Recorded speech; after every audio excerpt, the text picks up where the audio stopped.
I know you're eager to become Mrs. when they say Dr. and Mrs. Agbaviaka. And you better open your eyes than somebody that is already experiencing it. So that's one reason why you should watch this video.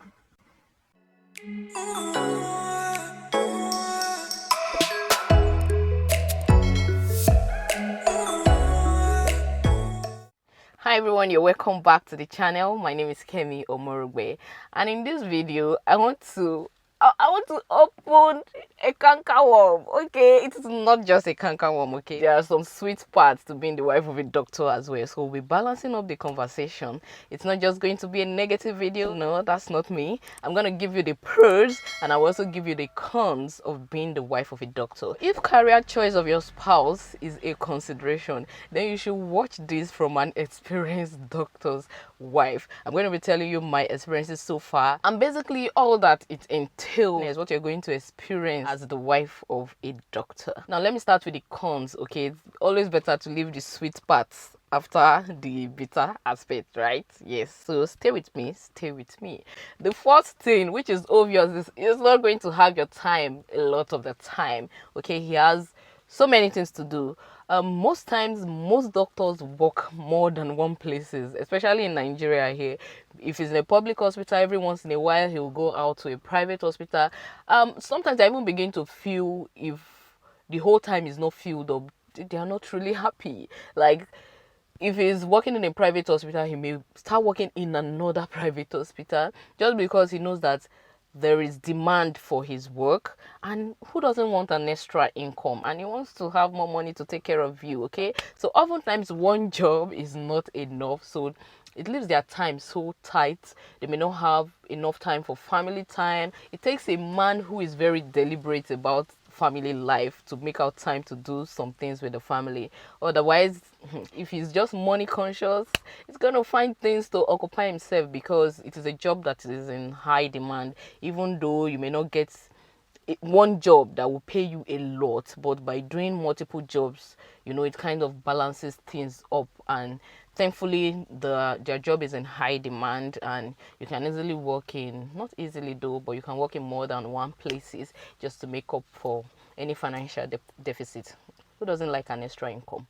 So yeah, there's that temptation to not have time for you. Okay, secondly, you are not going to be the priority all the time. Your kids, you're not going to be the priority all the time. One, these people are dealing with lives. Okay, you can't have somebody dying and then you say, honey, please buy me ice cream. No, a wise doctor, a wise spouse who is in love with you will definitely make out time for you. Sorry if you can hear a lot of windy noises outside. So anyone who is in love with you will definitely make out time for you, but it is not likely to be at your own time. He has to make time out of his own schedule. Okay, you're not going to be the primary person determining how you spend time together. It's not going to be your own schedule that is important. It is their own schedule that will become more important. Okay, so just know this. Know the truth, settle it in your mind, and be ready for it. Knowing certain things actually makes it easier to cope with it. Otherwise, you may just find yourself being angry a lot of time. Just consider either what if you're the one dying? Will your doctor's wife's ice cream, puff puff, will it matter? Will it really matter? Those times when you really need them to be present, there are ways they can delegate and, you know, just swap times with their colleagues and make out that time for you. But a lot of the time you need them may be they may not be able to work with it. That's just the truth. I know I may be looking for some people's trouble, and from the title and thumbnail of this, some people may have come, let me hear what she's going to say. Trust me, I am going to be very objective, okay, and I'm talking from my experience. Don't even get me started on the female doctors, because some things I see, some things I experience, I begin to wonder, how do these people cope?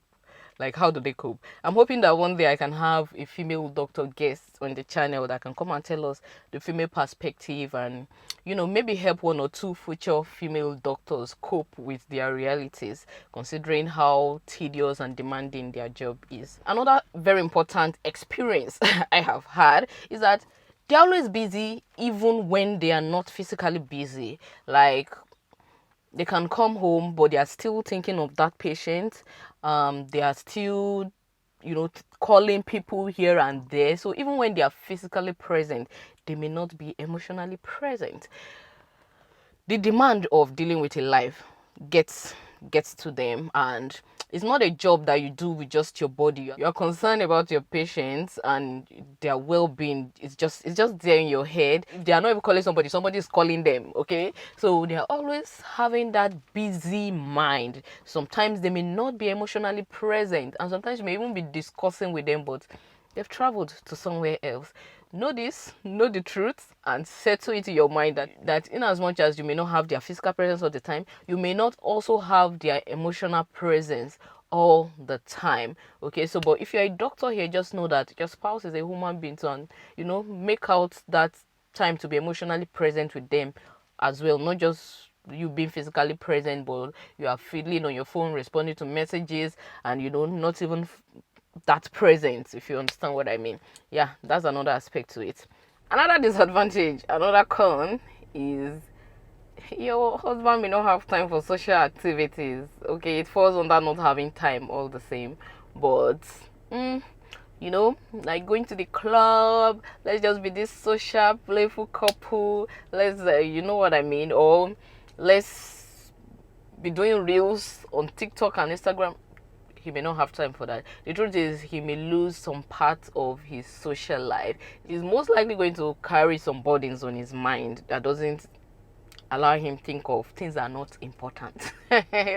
So many things are going to fall back in a scale of preference or important things in life, and there are times you may have to support him emotionally because he feels bad because he lost a patient, or he feels bad because of some things he has heard or that happened at work. The thing is, many people that come to the hospital, they come with some stories, they come with their own situation. You're seeing people struggling every day, and sometimes it may begin to affect your spouse's mental health. So coupled with the stress of working, and sometimes if you're doing residency, you are training, so there's still the stress of reading and trying to meet up with your curriculum and trying to do your project, combining it with treating patients, and carrying so much emotional baggage from work.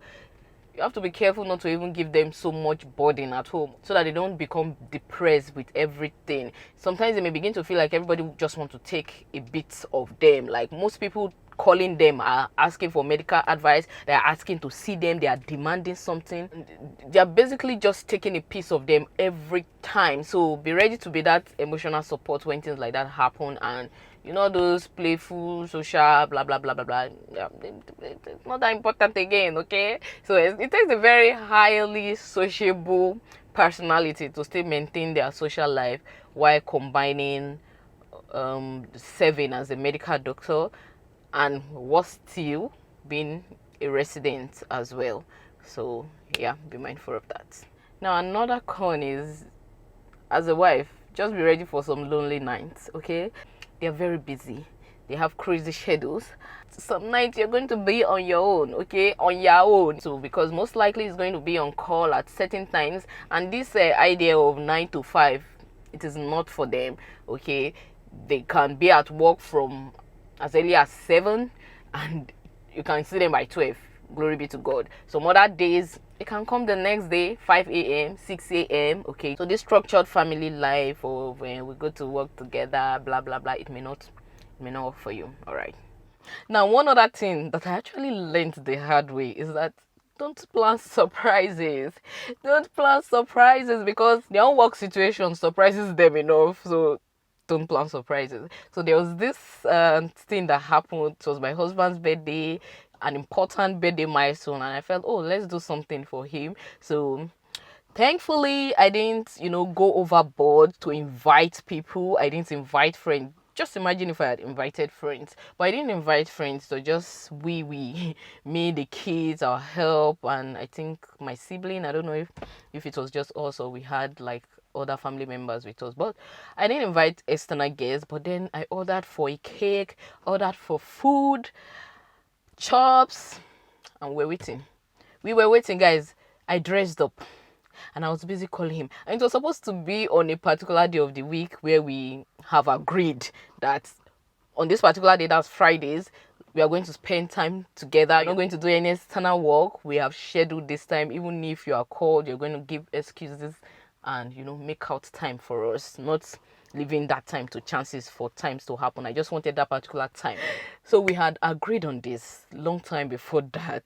But then this particular day, I didn't know there were other surprises, like other involvements that surprised him, okay, that he had to attend to.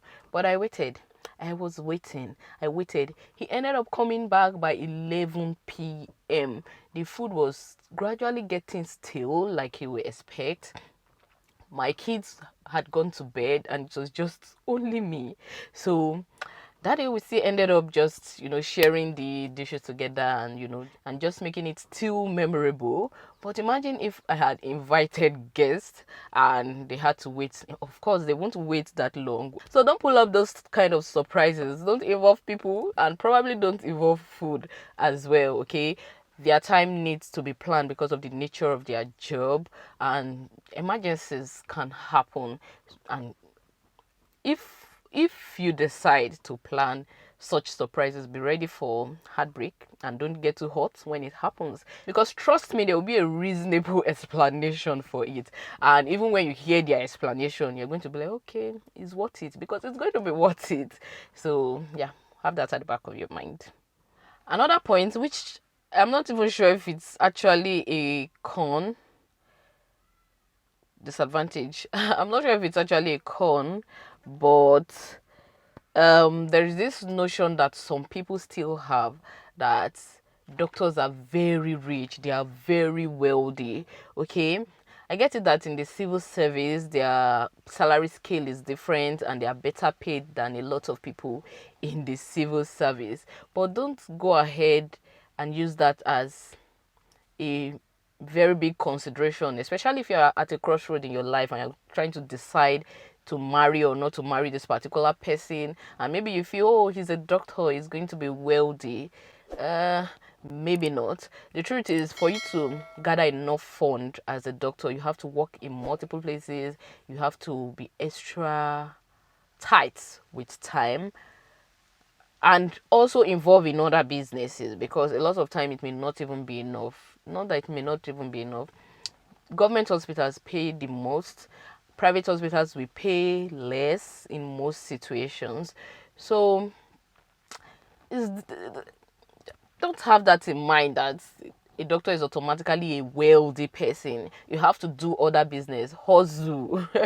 You have to hustle as a medical doctor to become wealthy. So if the person you are considering is not a doctor and the person knows how to hustle, they are likely to still be wealthy, okay? It's not that you're a doctor and automatically you're a wealthy person. There are wealthy doctors and there are struggling doctors. Like I said, I'm not sure if this is even a con per se, but it's just, I feel it's a misconception. A lot of people feel, doctors are paid so well, they are rich, they are comfortable. No, look around you. Most doctors don't drive very expensive cars. When you go to the very wealthy communities with mansions, it's not likely to be owned by just a doctor doing one job, okay? Not likely. So you need like multiple jobs. You need to hustle hard like any other profession. Now let's clear that misconception, okay? Yes, now to the pros, which I'm actually excited about. Okay, I'm excited about. Those are the perks that comes with marrying a doctor. So the first one, which I have enjoyed so much, is free healthcare. Free healthcare, okay? It doesn't mean that you go to any hospital and get free healthcare, no.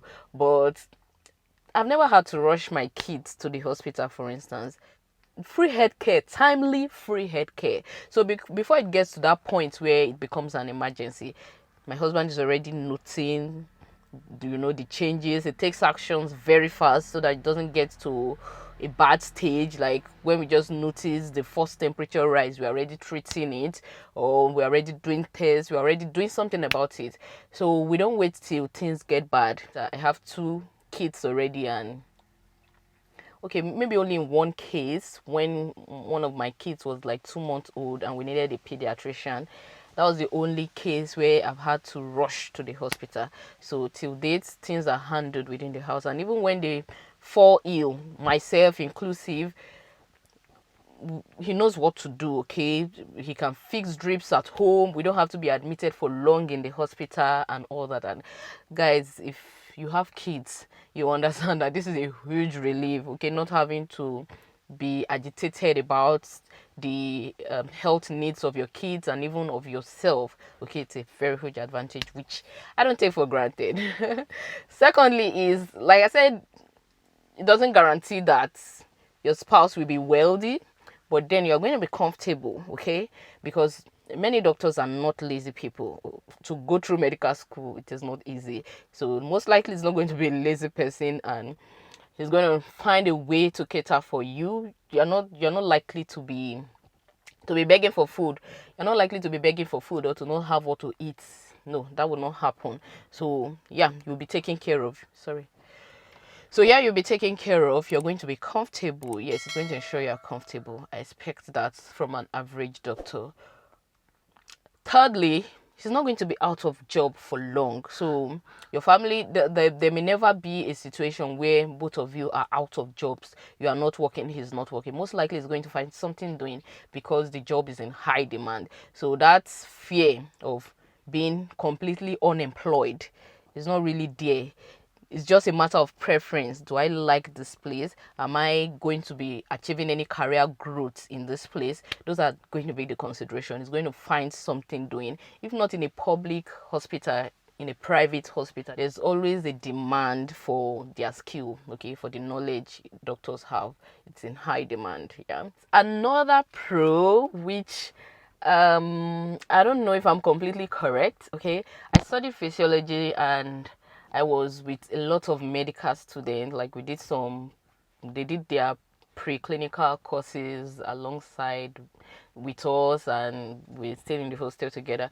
One thing I've noticed is most people that eventually made it through, they did that because they are disciplined. They did that because they are dedicated and generally focused people. So I know it is not completely true, and we have some irresponsible adults that are good with academics, but a large percentage of those who excel in academics are proper people, like good people, dedicated, committed people, hardworking people. They tend to excel more in academics. So if you pull through medical school, because of the stress and the drilling, a lot of people drop along the way. Those that finally made it, they did that because they have some form of personal strength, and that also tends to show in their character. Like, I tend to think many doctors are quite responsible in their approach to life, in their mindsets.